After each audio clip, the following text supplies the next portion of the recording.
আমাদের রমজান আমাদেরকে সুযোগ দেয়, সুবর্ণ সুযোগ নিজের গুনাহ ক্ষমা করানোর জন্য।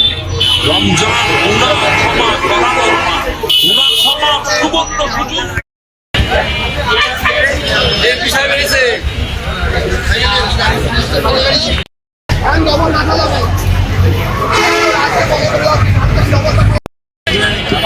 সমস্যা হয়, তো আমরা তাই না আমরা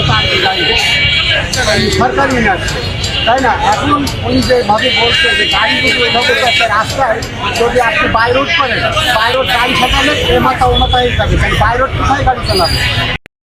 আমরা তো রোজার মাস, ওখানে বৃদ্ধি পায়, এটা আমরা রোজার প্রথমে এসেছি এবং আমাদের যে অনেক ব্যস্ততার মধ্যে এসেছেন আমাদের সাথে, আমাদের আইন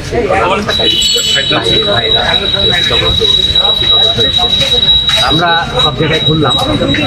এখানে সেখানে খুব পড়েনি, তবে ছোটো ছোটোখাটো আছে, যেমন থাকার কথা এখানে দেখানি। ওরা বলছেন যে যেহেতু এটা প্রতিনিয়ত দিনের মধ্যে একাধিকবার এটা পরিবর্তন করতে পারে, সেটা তারপরে আমরা দিয়েছি।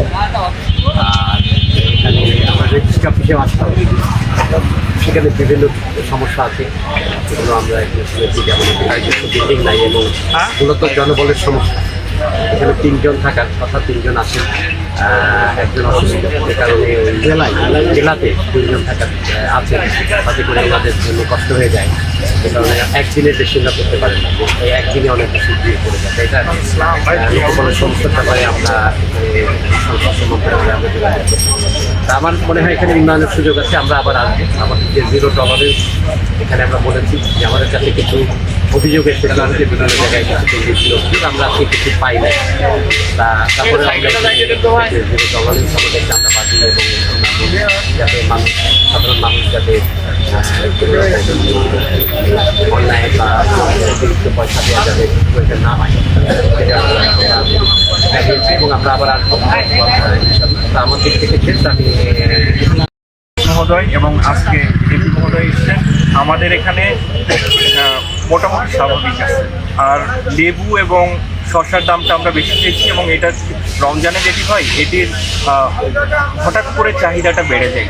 মানে অন্য সময় একটা পরিবারে যে পরিমাণ লেবু বা শসা খাওয়ার আমাদের দেশের যে কালচার, যে প্রবণতা থাকে, এই রমজানের সময় হঠাৎ করে বেড়ে যায়, সেখানে একটু প্রাইসটা বেড়ে যায়। তো সেটা মনিটরিং করলে আশা করা যায় আমাদের যশোর তো খুবই মাটির উর্বর ভূমি আর কি, এখানে ফলনও সব কিছু যথেষ্ট ভালো। আমরা আশা করি যে এখানে নিয়ন্ত্রণে থাকবে সব কিছু। আমরা প্রত্যেক দিনই মনিটরিংয়ে বের হচ্ছি। আচ্ছা, যে মূল্য তালিকা যে নাই, এই ব্যাপারে আপনারা কি পদক্ষেপ? আচ্ছা, মূল্য তালিকার ক্ষেত্রে আমি দ্বিতীয় রমজানের দিন এই চিকুরগাছা বাজারের বড় বড় সবগুলো দোকানগুলোতে গিয়েছি, সবার কাছেই মূল্য তালিকা ছিল বোর্ডে লেখা। অনেক সময় কি তারা সেটা একটু পেছনের দিকে রেখে দেয়, কিন্তু এটা দৃশ্যমান জায়গায় থাকতে হবে, সেটা তাদেরকে আমি সতর্ক করে এসেছি। আর যারা একদম খোলা জায়গায় বসে সবজি বিক্রি করে, তাদের আসলে ওইভাবে মূল্যটা টাঙিয়ে রাখার সুযোগ নেই। কিন্তু আমরা যেটা করতেছি, উপজেলা প্রশাসনের মাধ্যমে ইউনো স্যার জেলা থেকে বাজার কর্মকর্তার কাছ থেকে ওই দিনের মূল্য তালিকাটা সংগ্রহ করে আপনাদের সাংবাদিকদের গ্রুপেও দিয়ে দিচ্ছে, প্লাস নিজেও ফেসবুকে শেয়ার করছে। চেঞ্জ হয়, এগুলো আমরা প্রত্যেকদিন অন্তত মানুষকে জানানোর চেষ্টা করছি যে আজকের মূল্য তালিকাটা এই, আজকে আলুর দাম এত, বেগুনের দাম এত, এরকম।